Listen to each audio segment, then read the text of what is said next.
Seguimos con más de Matinal. Bueno, el aire pelotero tiene que imperar. Pero déjame decirte una cosa, Saibán tiene muchos peloteros, pero sobre todo muchos políticos. Así, ¿verdad? También. No, pero es que también, por supuesto, eso también lo vamos a tocar. Henry Rivera nos acompaña, diputado del PLD a esta hora. Muy buenos días, diputado. Muy buenos días, gracias por invitarnos a este programa que lo consideramos parte de nuestra tradición mediática, ¿verdad? Y de comunicación en la República. ¿Ganó o perdió ayer? Doctor, gracias. Usted, diputado. Yo creo, Elianta, que ganó la República Dominicana en su totalidad con este triunfo de las Estrellas Orientales. Yo razonaba anoche. Usted es un liceísta razonable y solidario. Sí, soy un liceísta empedernido por una tradición familiar de mi padre, sobre todo, que era un antiguo pelotero, buen pelotero considerado. Pero sin lugar a dudas, el triunfo de las Estrellas Orientales, 51 años después, habiendo participado en 17 series finales en ese interín, sin lugar a dudas, el pueblo dominicano hoy se siente contento y regocijado, independientemente de los equipos políticos, en los equipos de béisbol que militemos, ¿verdad? Ahora, surge una cosa interesante, doctor. Usted que sigue la pelota, ahora la República Dominicana va a representar a República Dominicana, las Estrellas va a representar a República Dominicana en las series del Caribe, pero el escenario es Venezuela. Y se está discutiendo si Venezuela tiene las condiciones para acoger una serie como esta. O si bueno, una situación de un precio ciertamente delicada. La conferencia caribeña para el béisbol, ¿verdad? La conferencia del Caribe del béisbol, hoy tomará una decisión en ese sentido. Desgraciadamente el pueblo venezolano está en una situación difícil, compleja políticamente, económicamente, en términos de paz social también. Es una pena que un Estado tan próspero y con personas, ciudadanos tan valiosos, que han hecho tanto por la República Dominicana incluso, está en una situación tan complicada, y esperamos y deseamos que los venezolanos puedan enrumbarse por el camino del desarrollo y la paz social. ¿Cuál puede ser el desenlace en este escenario que se presenta ahora? Con un presidente autoproclamado de manera interina, que está siendo reconocido por varios países, la OEA, hoy decide también sobre Venezuela. República Dominicana dice que ratificará su posición de negar la legitimidad al gobierno de Maduro. Pero ¿cuál es el escenario previsible que hay para una situación como esta? ¿Puede surgir un diálogo? ¿Se cae el gobierno de Maduro? ¿Se cae de Maduro? ¿Se cae de Maduro o se cae Juan Guaidó? Sí, yo creo que hay una situación, incluso desde el punto de vista del derecho internacional público. Un gobierno tiene que estar revestido de un marco de legitimidad. Y ese marco de legitimidad lo construye un proceso interno, ¿verdad?, político-electoral del propio Estado, que reviste a la figura presidencial de ese marco de poder legítimo otorgado por los ciudadanos de ese Estado. Y en segundo lugar, desde el punto de vista del derecho internacional público, tiene que haber un ámbito y marco de legitimidad externa, internacional. Entonces está claro que la legitimidad del presidente Maduro está totalmente erosionada, en el sentido de que se cuestiona fuertemente a lo interno dicha legitimidad por un proceso electoral totalmente viciado. Eso ha quedado claro. Y desde luego el apoyo de la comunidad internacional, hemos visto que desde ayer viene retirándose, replegándose de manera extraordinariamente rápida. Por vía de consecuencia, el gobierno del presidente Maduro está ya condenado a desaparecer en términos reales y en términos de derecho. Lo que se impone a partir de ahora es desde luego la apertura de un proceso de diálogo para la entrega del poder. Poder que ya prácticamente en términos reales está siendo traspasado por vía de los hechos al presidente de la Asamblea Nacional venezolana, del Parlamento venezolano. Yo creo que desde luego en este tipo de crisis lo que se impone es un llamado al diálogo, a la concertación y desde luego entender el presidente Maduro que que el tiempo de su permanencia en el poder prácticamente se ha agotado, y de ahora lo que tiene Venezuela dos caminos: o se mantiene Maduro resistiéndose a la entrega del poder, lo que puede provocar evidentemente una guerra civil, una desgraciada guerra civil para el pueblo venezolano, o desde luego por la segunda vía es entregar pacíficamente el poder de forma negociada, que le permita a él preservar una serie de garantías negociadas, ¿verdad?, para salir o exiliarse, que es lo más conveniente en este tipo de casos. Ahora, diputado, ayer escuchábamos a Diosdado Cabello, no al presidente Maduro, convocar a su población, a la población oficialista, a resguardar el Palacio de Miraflores. Esto no es primera vez que pasa, ocurrió en el año 2002, donde se convocó a la gente. Anoche hubo hechos violentos dentro del país. ¿Considera usted que existe temperatura en el ámbito oficial para sentarse a un diálogo? En este tipo de situaciones, quien ostenta el poder ya cuestionado y con falta de legitimidad, siempre se resiste a entregarlo. Y se resiste a entregarlo podría ser por dos motivos. El primer motivo, porque está convencido de que ostenta el poder de manera legítima. Esa es una de las posibilidades, que puede ser este caso. O en segundo lugar, se puede resistir a la entrega del poder para forzar una buena negociación. Yo entiendo que ellos permanecerán, me refiero al gobierno del presidente Maduro, permanecerá 1 o 2 días más, quizás 3, resistiéndose a la entrega del poder. ¿Usted cree que es tan inminente?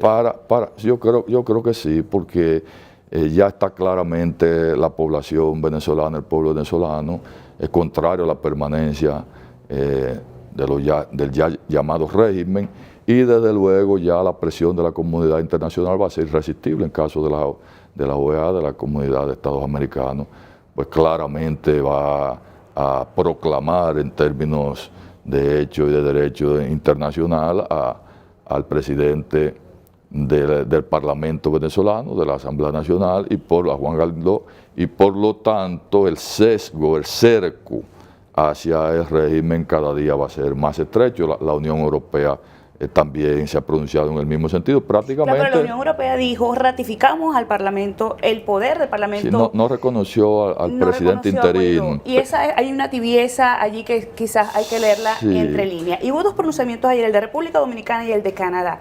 Canadá dijo: nosotros ya vamos a reconocer, ya lo vamos a hacer, o sea, me voy a tomar el café y vengo, ¿no? Y República Dominicana dijo: vamos a esperar a mañana, vamos a esperar a la reunión de la OEA. El resto de los países fijaron una posición de inmediato en relación con lo que estaba ocurriendo. Sí, yo entiendo que ha habido en este caso 3 posiciones. Una posición de los aliados naturales de Maduro, encabezado por Rusia, y China, aunque no se ha pronunciado tan contundentemente como Rusia, de reconocimiento al régimen, y los países del bloque socialista latinoamericano, como se conoce. Hay una segunda posición, que es la posición liderada por Estados Unidos, que es desconocimiento del gobierno de Maduro y reconocimiento de un gobierno interino. Y una tercera posición, que hasta ahora la que viene asumiendo la República Dominicana y la Unión Europea, en este caso, como usted bien señala, Canadá, que establece desconocimiento del gobierno de Nicolás Maduro y un compás de espera, entiendo yo, para el reconocimiento del gobierno interino. Yo creo que en definitiva lo que prima en estas decisiones, en esta coyuntura y caso particular, y lo más importante es que coinciden tanto la segunda como la tercera posición en el desconocimiento del nuevo gobierno del presidente Maduro. Por vía de consecuencia, eso condena al gobierno del presidente Maduro prácticamente a iniciar un proceso de entrega pacífica del poder. Aquí surge un escenario interesante, porque ciertamente con la tibieza de muchas de las posturas internacionales, casi todo el mundo coincide en una cosa, en que Maduro no tiene la legitimidad. Así es. Y segundo, parecería que Juan Guaidó ha conseguido lo que la oposición venezolana no había conseguido. Es alguien que la cohesione en una dirección y ha conseguido un respaldo a nivel internacional de identificarlo a él como esa figura de la transición. Tal vez eso pudiera dar alguna quiebra interna del régimen, porque también ese tipo de régimen resiste hasta que las fuerzas internas se las mantienen cohesionadas. Si hay fragmento de división y ya un grupo de militares, incluso antes de ayer, se sublevaba, creo que había 27 militares detenidos, pudiera eso hacerle una mella y obligar al gobierno de Maduro a tener que negociar o considerar una salida, o salir espantado en algún momento si ve que la situación se le complica. Sí, hay una situación que yo entiendo que ha sido determinante para la crisis venezolana. ¿Cuál es? Que es la carencia de un liderazgo sólido, unificado, carismático de su oposición. Incluso en una ocasión, en una actividad oficial de la Cámara de Diputados que tuvimos en El Salvador, a raíz del grupo parlamentario PGA, discutíamos eso con unos legisladores de la Asamblea Nacional. Y además el exceso de egos. Sí, correcto, venezolana. Yo creo que en toda democracia el contrapeso elemental en el ejercicio del poder es la oposición política. Indispensable para que la democracia se pueda sustentar. Pero por supuesto, y si tenemos un régimen de presión, un régimen de fuerza, como en este caso de venezolano, con una oposición dispersa, dividida, sin una política coherente y clara hacia el objetivo de la obtención del poder bajo el convencimiento de una sociedad de que eso es lo que le conviene. Necesariamente eso termina fortaleciendo a quien ejerce el poder, y eso ha ocurrido en Venezuela. Me decían esos legisladores, don Perso, yo decía, bueno, pero le preguntábamos varios legisladores dominicanos, bueno, pero ¿cuál es el líder de la oposición venezolana? ¿Quién está llamado a encabezar este movimiento de oposición que termine el pueblo venezolano creyendo en él? Y nos decían simplemente lo siguiente: no, somos 17 partidos en una mesa de la unidad democrática donde todos decidimos lo que más le conviene a Venezuela. Digo, no, eso no es posible. Eso no funciona. Eso no funciona. Eso no es posible. Para muestra, los hechos. Bueno, y los hechos están ahí. En definitiva, fue desplazada esa mesa de la unidad por un líder, como usted, como establece usted. Pero aquí vuelve a surgir que las situaciones generan sus propias soluciones. Porque Juan Guaidó, que parece surgido de la nada, ocurre que ha sido identificado como esa figura, un muchacho, 35 años, que luce con ángel, que es una cosa importante, que viene además del movimiento estudiantil, que es el que está dando la batalla en los últimos es decir, que pudiera ser una solución para la transición de Venezuela.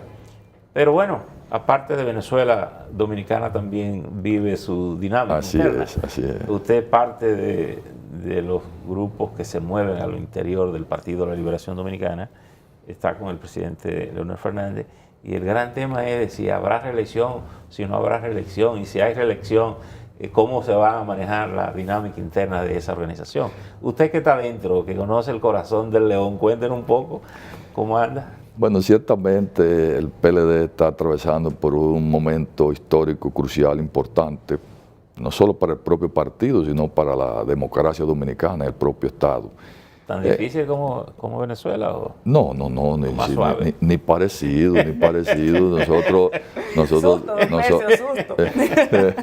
Nosotros tenemos un sistema político ya maduro, un sistema de partido también muy desarrollado, con la deficiencia propia de un país en vía de desarrollo económico y político, pero no un sistema que funciona bastante bien, y en términos incluso legislativos, en términos institucionales, cada día se fortalece más. Desde luego, la lucha hacia y para el poder siempre es lo natural en democracia, y en esta oportunidad el PLD, como señalaba, tiene un momento crucial. Existen dos fuerzas, como bien conoce el pueblo dominicano, al interno del Partido de Liberación Dominicana, una fuerza liderada por el presidente Danilo Medina y una fuerza importantísima y ya incluso mayoritaria al interno del PLD, que está liderada por el presidente Leonel Fernández. Lo que estamos procurando desde la fuerza política, incluso legislativa, del presidente Leonel Fernández a lo interno del PLD, es que se respeten las reglas de juego, que se respete las reglas de juego que vienen dadas, plasmadas y estructuradas en términos de política de Estado en la Constitución de la República. Nosotros tenemos un buen gobierno que está encabezado por el presidente Danilo Medina, que ha hecho aportes extraordinarios a la consolidación institucional, democrática y económica del pueblo dominicano. Este gobierno concluye el 16 de agosto del año 2020 y desde luego debe el pueblo dominicano seguir siendo dirigido por un PLDista, por un buen presidente ya aprobado en 3 periodos, que es el presidente Leonel Fernández. Desde luego, dentro de esta dinámica siempre hay equipos, grupos, ¿verdad?, sectores a lo interno de los gobiernos, sobre todo, que procuran alterar esas reglas de juego, desconocerlas, incluso persuadir al presidente de turno, en este caso el presidente Danilo Medina, de que debe retorcer, ¿verdad?, la institucionalidad democrática para permanecer en el poder. Nosotros creemos que el presidente Danilo Medina finalmente no va a atender esos consejos, esas voces de colaboradores, ¿verdad?, muy cercanos que más... ¿Escuchando? ¿Está escuchando el presidente? Yo entiendo que probablemente Eliantel tenga su decisión tomada y apueste a ganar un poco de tiempo, lo cual es entendible políticamente hablando, bajo la vieja concepción, que probablemente sea solo una concepción de que quien declara o se declara, mejor dicho, inhabilitado hacia la búsqueda nueva del poder se queda solo. Es una concepción más bien balaguerista, ¿verdad? De que, bueno, mantengo la expectativa hasta el último momento porque si no, mis principales incluso colaboradores se apartan de mí. Bueno, yo creo que el presidente de la República está jugando a esa dinámica aunque se signe con Balaguer es complicado porque Balaguer no solo lo dejaba para último, siempre iba. Siempre iba.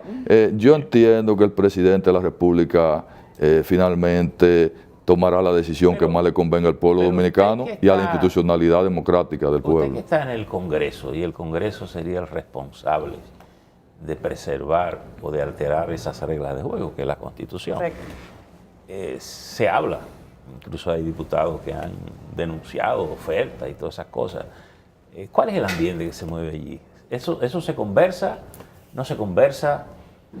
¿Se habla entre ustedes? ¿Qué es lo que se dice? ¿Qué usted nos puede contar? Sí, en el ámbito yo siempre trato de ser sincero en mi declaración, en mi actividad y ejercicio político. Ciertamente, don Percio, en el Congreso de la República, en este caso en la Cámara de Diputados, se ponen sobre la mesa diferentes temas.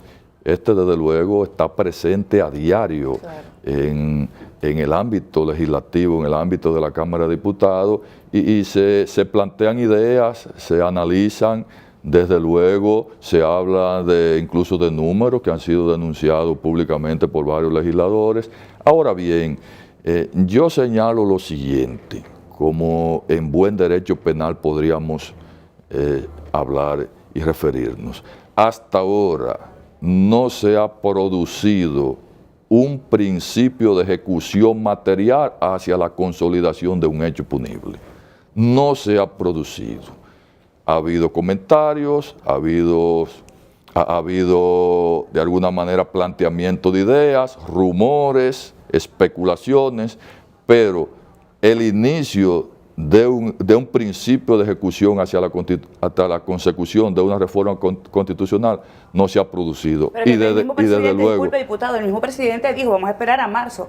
Lo dijo él. O sea, si él deja abierta esa ventana es porque pudiera existir una posibilidad, porque si no simplemente dice que no. Sí, desde luego, por eso yo no comparto la metodología del presidente de la República. Yo creo que el presidente de la República, a pesar de que entiendo su estrategia políticamente hablando, no la entiendo constitucionalmente, porque no hay que esperar ningún plazo ni ningún tiempo para tú referirte a lo que claramente dispone la Constitución de la República en su artículo 124 y 20º transitorio. Políticamente se podría entender, ahora desde el punto de vista institucional para el Estado no se puede entender porque lo lógico era decir desde el primer momento, miren, la Constitución no me permite postularme una vez más y justamente como no me lo permite no puedo hacerlo. Doctor, y con relación a la Cámara de Diputados, me permite terminar señalando lo siguiente, don Percio. No se ha producido un principio material de ejecución sobre esa acción. Ahora bien, nosotros de manera responsable señalamos lo siguiente. Los 40 legisladores que representamos, que somos incluso llamados los legisladores de la patria por el tema de la defensa a la Constitución de la República, que obedecemos bajo este principio de defensa a la Constitución a los lineamientos del presidente Leonel Fernández, vamos a denunciar responsablemente quien se preste a procurar una reforma constitucional bajo la metodología que todos desconocemos y que todos cuestionamos. Quien se preste a ese procedimiento viciado e ilegítimo va a ser denunciado con su nombre y apellido. Porque eso mismo se dijo en el 15 y mucha gente pronunciaba eso, y entre el camino de Funglode y el centro de los héroes fue y levantó la mano. Mire, hizo lo contrario. Mire, la posición nuestra, sobre todo los diputados de la República, fue siempre clara en el 15, como lo está haciendo ahora en el 16, ahora en el 18. Totalmente clara. Nosotros no estábamos de acuerdo con una reforma constitucional prácticamente por los mismos motivos que existen en la actualidad.